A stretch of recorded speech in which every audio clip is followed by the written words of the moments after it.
আজকে একটা রেস চলতেছিল, তাই রেস শুরু হওয়ার আগে একজন লোক তার গাড়িটি নিয়ে র্যাম্পের উপর থেকে ঝাঁপ দেয়।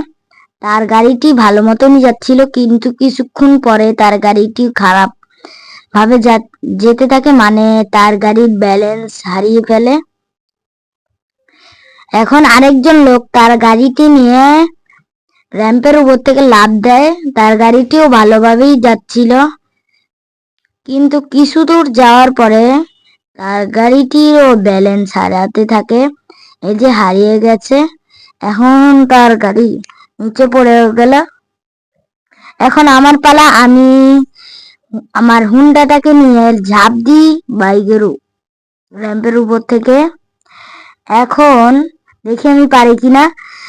আমার চ্যানেলে নতুন হয়ে থাকলে লাইক, সাবস্ক্রাইব, কমেন্ট করে যাবেন এবং পাশে থাকা বেল নোটিফিকেশনটা অন করে দিবেন। শহরের সব থেকে দামি গাড়ি আমি জিতে গেলাম।